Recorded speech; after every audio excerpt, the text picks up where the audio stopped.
మీ ఎలాంటి వ్యాపార ప్రకటనలకైనా వెంటనే మా ఛానల్ సంప్రదించండి. ప్రస్తుతం మనతో పాటు ప్రముఖ ఆధ్యాత్మికవేత్త, వేదిక్ ఆస్ట్రాలజర్ గోనుగంట్ల సురేష్ బాబు గారు ఉన్నారు. గురుగారితో మాట్లాడదాం. నమస్కారం గురుగారు. మణికంఠ గారు నమస్కారం అండి. గురుగారు, మే నెల విశేషంగా కర్కాటక రాశి వాళ్ళకి ఏ విధంగా ఈ నెల కలిసి రాబోతుంది, మరి ఈ నెల ఎలా వినియోగించుకుంటే వీళ్ళకి అద్భుతంగా కలిసి వస్తుందంటారు, ఎలాంటి జాగ్రత్తలు తీసుకోవాలి? ఓం గం గణపతియే నమః. స్వర్ణలక్ష్మి నమస్తే అస్తు. పరబ్రహ్మ స్వరూపిణి రాజ్యం దేహి ధనం దేహి సర్వకామాంచ దేహి మే. స్వర్ణలక్ష్మి అమ్మవారు కర్కాటక రాశి వారికి ప్రతి నిమిషం సంతోషం, ఆనందంగా ఉండే ఒక మనస్తత్వాన్ని, ప్రతి దాన్ని శోభాయమానంగా చూడగల ఒక గొప్ప శక్తిని వాళ్ళకి ఇవ్వాలని, తద్వారా బ్రహ్మజ్ఞానం, తద్వారా వాళ్ళకి రాజ్యాధికారం, వాళ్ళకి ఒక అథారిటీ, పవర్, స్టేటస్ ఉండాలని, విపరీతమైన ధనం వాళ్ళు ఎక్కడుంటే అక్కడ ఉండాలని చెప్పేసి, అంతేకాకుండా వీళ్ళకి సర్వకామార్థ సిద్ధి, సర్వకామాంచ సిద్ధి, అనుకున్న కోరికలు మొత్తం నెరవేరాలని చెప్పేసి అమ్మవారు వాళ్ళని బాగా ఆశీర్వదించాలి అని చెప్పేసి మనం కోరుకుంటూ, ఈ మే మంత్ చూసుకుంటే, మే మంత్లో రాశి ఫలాలు చెప్పుకునే ముందు ఒక 4 ముఖ్యమైన విషయాలు ఈ మే మంత్ గురించి చెప్పుకోవాలి. ఒకటి, ఇది మనకు వైశాఖ మాస పూర్ణం నుంచి జ్యేష్ఠ మాస పూర్ణం వరకు ఉంటుంది. అంటే ఒక మంచి 2 పూర్ణములు కలిసి ఈ మంత్లో ఉన్నాయని మనం చెప్పుకోవచ్చు. తర్వాత ఇంకొక ముఖ్యమైనది ఏంటంటే, ఇందులో 4 గ్రహాలు మారుతున్నాయండి. చాలా ఇంపార్టెంట్ జ్యోతిష శాస్త్రం ప్రకారం చూసుకుంటే. దీనితో పాటుగా ఈ మంత్లో మనకి కర్తరి అని వస్తుందండి. ఈ కర్తర్లో ఎక్కువ అంటే సూర్యుడు తీవ్రత చాలా ఎక్కువగా ఉంటుందని ఒక 15 days వదిలేయమని చెప్తూ ఉంటారు. రీసెంట్గా మన పేపర్లో కూడా అయ్యే చెప్తూ ఉన్నారు, చూసారు కదండి, 15 days టెంపరేచర్ ఎక్కువగా ఉంటుందని. ఇది మనకి కర్తరి అని చెప్పేసి లాస్ట్లో ఏం పెడతారు. ఎందుకంటే ఈ టైంలో బయటికి పోకుండా, ఇల్లు కట్టుకోకుండా, గృహప్రవేశాలు చేసుకోకుండా, ఈ పెళ్లిళ్ళు అవి ఎక్కువగా తిరగకండి, ఎండ ఉంటుందని 15 days వదిలేయమని చెప్తూ ఉంటారనమాట. ఈ కర్తర్లో కొన్ని పనులు చేయొద్దు, ముఖ్యంగా బయటికి వెళ్ళి చేసే పనులు చేయొద్దు అని చెప్తూ ఉంటారు. దీనితో పాటుగా మనకి హనుమత్ జయంతి కొన్ని సందర్భాల్లో కొన్ని ప్లేస్లో జరుపుకుంటూ ఉంటారు. తెలంగాణలో ఒక రకంగా, మన వేరే చోట ఒక రకంగా జరుపుకుంటూ ఉంటారు. బట్ ఎక్కడెక్కడైతే హనుమత్ జయంతి జరుపుకుంటారో 12వ తారీఖు హనుమత్ జయంతి ఉంది. ముఖ్యంగా ఇది ఏలినాటి శనికి ఎవరైతే బాధలు పడుతున్నారో వాళ్ళంతా తప్పకుండా చేసుకోవాలి. కార్యజయం కావాలనుకున్న వాళ్ళు తప్పకుండా చేసుకోవాలని చెప్పేసి మనం కోరుకున్నామండి. ముందుగా మీరు అడిగిన విధంగా కర్కాటక రాశి వారు చూసుకుంటే, ఇందులో ఉన్న నక్షత్రాలు చూస్తే పునర్వసు 4వ పాదం, పుష్యమి 1, 2, 3, 4 పాదాలు, ఆశ్లేష 1, 2, 3, 4 పాదాలు అంతా కర్కాటక రాశిలో ఉంటారు. పేరు బలం పెట్టి మనం చూసుకుంటే హీ, హూ, హే, హో, డాడీ, డూ, డే, డో అన్న అక్షరాలంతా కూడా కర్కాటక రాశిలో ఉంటారని గమనించాలి. సో మనం చెప్పుకునే విధంగా 4 గ్రహాలు మారటంతో కొన్ని గ్రహాలు వీళ్ళకి చాలా అనుకూలంగా ఉన్నాయి, కొన్ని ఛాలెంజెస్ తీసుకుని వస్తూ ఉన్నాయి. బట్ ఓవరాల్గా కర్కాటక రాశి వాళ్ళకి రాబోయే 2 months చాలా బాగుంటుంది. ఒక మంచి, ఎందుకంటే సూర్యుడు 10 నుంచి 11లో బాగా విపరీతంగా యోగ్యతనిస్తూ జాబ్ విషయాలు చాలా బాగుంటుంది. అలానే కుజుడు వీళ్ళకి 9 నుంచి 10లో మారుతున్నారు. తర్వాత మంత్లో 11th వస్తూ ఉన్నారు. ఇది కూడా ఒక మంచి టైం. ఏ ప్రకారంగా చూసుకున్నా కానీ వీళ్ళకి ఒక సామాన్యంగా ఉండటం లేదా బెటర్గా ఉండే అవకాశం ఎక్కువ ఉంటుంది. ఒకవేళ ఏదైనా ఇబ్బంది ఉన్నా కానీ టూ మచ్ వర్క్ ప్రెషర్ ఉంటుంది తప్ప పెద్ద పెద్ద ఇబ్బందులు అయితే ఏమీ లేవని గమనించాలి. 11వ స్థానంలో కుజుడు ఉండటం వల్ల కొంచెం దుఃఖపూరితమైన వాతావరణం ఉంటుంది. అంటే వర్క్ ప్రెషర్ లో ఎక్కువగా ఉంటారని గమనించుకోవచ్చు. దీనితో పాటు బుధుని వల్ల పుష్టిగా ఉంటారు, కాంతివంతంగా ఉంటారు, చక్కగా మాట్లాడుతూ ఉంటారు, లావాదేవీలన్నీ అనుకూలంగా ఉంటాయని తెలుసుకోవచ్చు. శుక్రుని 12వ స్థానంతో ఉండటంతో ఆర్థికంగా బాగుంటుంది, కానీ విపరీతంగా ఖర్చులు కూడా పెడతారు. కార్లు కొనుక్కోవటం, ఏసీలు కొనుక్కోవటం, టీవీలు కొనుక్కోవటం. ఇందులో మనకి మహర్షులు ఏం చెప్తారంటే, క్రియాఫలం అంటే సూర్యుని వల్ల ఏదైనా పని చేస్తే ఆదాయం వస్తుంది, అందులో ఫలితం వస్తుంది.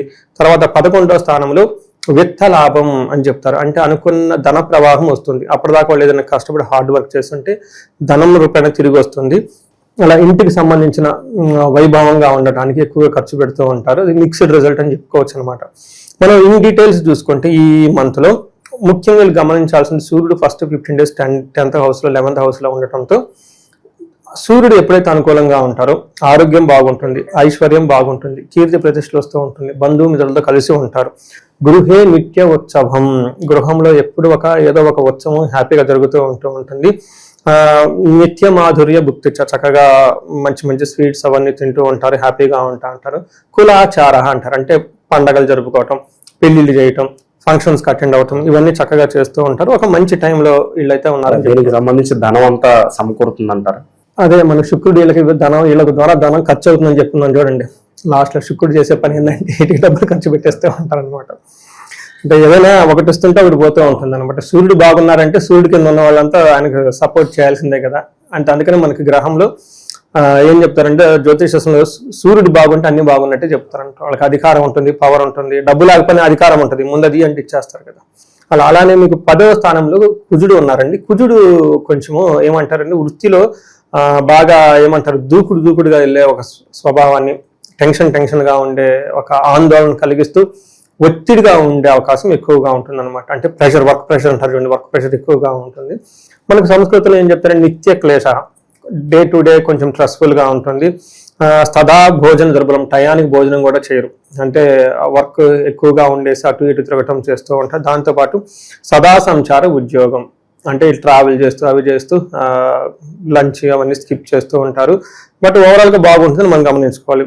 అదే వీళ్ళకి బుధుడు లావాదేవీలు చేయడంలో చాలా బాగా అనుకూలంగా ఉంటుంది. మీరు అడిగారు ఫైనాన్షియల్ ఫ్లో ఈ టైంలో వద్దన్నా వస్తుంది, ఆ టైంకి ఏ టైంకి ఎవరో ఒకరి దగ్గర డబ్బులు తీసుకొని మనతా మేనేజ్ చేసుకుంటూ ఉంటారు. శుక్రుడు 12వ స్థానంలో ఉండటం ఏమని చెప్తారంటే కృష్యాది సర్వ విఘ్నం, అంటే రెగ్యులర్గా చేసే డే టు డే యాక్టివిటీస్లో ఆటంకాలు వస్తుంటాయి. అంటే వీళ్ళు వేరే పార్టీల్లో ఫంక్షన్లో ఉండటంతో రెగ్యులర్గా చేయాల్సిన పనులు చేయకుండా ఆటంకాలు ఉంటూ ఉంటాయి. మహాభయం, కొంచెం భయపడుతూ ఎక్కువ ఉంటారు అని చెప్తూ ఉంటారు. కొంచెం హెల్త్ కాంప్లికేషన్స్ జాగ్రత్తగా చూసుకుంటే ఒక రకంగా లాస్ట్ ఇంత ముందు రోజులతో కంపేర్ చేస్తే ఉద్యోగంలో చాలా స్ట్రాంగ్గా ఉంటారని గమనించుకోవాలి. పార్టీలు ఫంక్షన్ చక్కగా అటెండ్ అవుతూ ఉంటారు, టయానికి మనీ ఏదో ఒక విధంగా వస్తూ ఉంటుంది.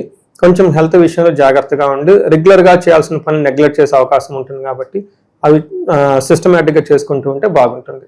ఇక ఈ రాశికి సంబంధించిన నక్షత్రాలు వాళ్ళకి ప్రత్యేకంగా ఈ మాసం ఎలా ఉంటుంది? వీళ్ళకి పునర్వసు, పుష్యమి, ఆశ్లేష 3 నక్షత్రాలు ఉంటాయండి. పునర్వసు వాళ్ళకి చూస్తే వీళ్ళకి క్షేమంగా ఉంటారు, లాభంగా ఉంటారు, అవుట్ స్టేషన్లు వెకేషన్స్ అంతా ఎక్కువ తిరుగుతూ ఉంటారు.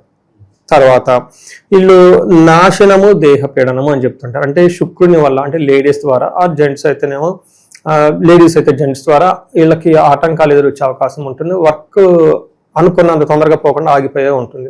అలానే పుష్యమి నక్షత్రం వాళ్ళకి పరవాసము, క్షేమంగా ఉంటారు, లాభప్రదంగా ఉంటారు. వీళ్ళకి దేహ పీడనము, అతి భయము, ఏదో ఒక విషయంలో వీళ్ళు అతిగా భయపడుతూ ఉంటారు.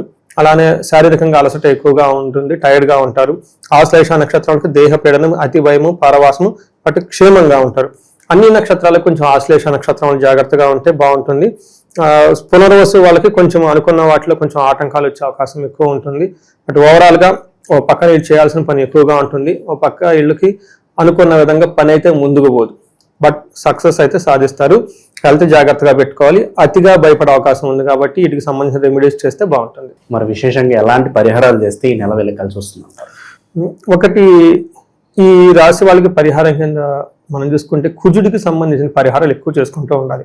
హనుమాన్ చాలీసా చదువుకోవటం, రాముడు ఆంజనేయ స్వామి కలిసిన పట్టాలు కానివ్వండి, వాటికి పూజలు ఎక్కువ చేస్తూ ఉండటంతో చాలా బాగా కలిసి వస్తుంది. తర్వాత వీళ్ళు సుబ్రహ్మణ్యేశ్వర స్వామి భుజంగ స్తోత్రం చదువుకోవటము, లేదంటే లేదంటే జంట నాగులు అంటే వాటికి అక్కడ పూజ చేయటం, అభిషేకం చేస్తూ ఉంటే చాలా బాగుంటుంది.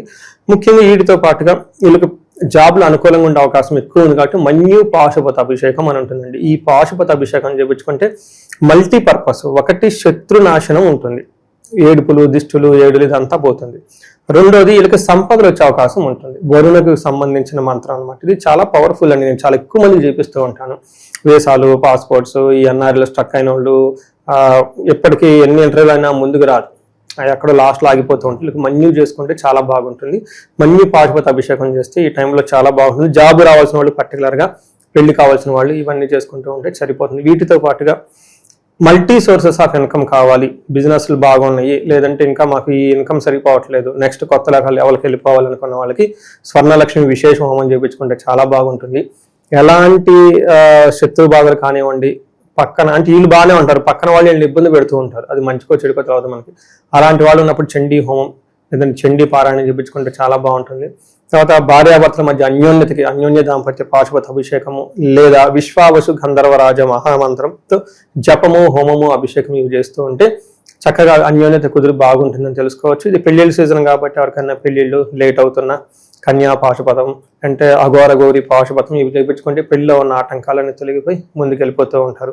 ఇంకా మనకి ఇప్పుడు ఈ టైంలో ఎగ్జామినేషన్స్ ఎక్కువ జరుగుతూ ఉంటుంది కాబట్టి మేధా దక్షిణామూర్తి హోమము, జపము, తర్వాత మనకి దక్షిణామూర్తి అవతారమైన కోటపకొండ ఇలాంటి విజిట్ చేస్తూ ఉంటే వాళ్ళకున్న సమస్య ఏదైనా సరే ఒక్కసారి జాతక చక్రం చూపించుకుంటే అందులో వాళ్ళ జాతకం ఏముందో వాళ్ళకి చెప్తాం మనం. అంటే వీ జస్ట్ డీ కూడా అంటే వెళ్దాం what is exactly their strength. ఇలా తెలుసుకొని ముందుకెళ్ళిపోతే లైఫ్ 10 అంతలు ముందుకెళ్ళే అవకాశం ఈ రాశి వాళ్ళకి చక్కగా ఉందండి. హోప్ఫుల్లీ వీళ్ళకి నెలంతా విశేషంగా కలిసి రావాలని చెప్పి కోరుకుందాం. ధన్యవాదాలు. ధన్యవాదాలండి.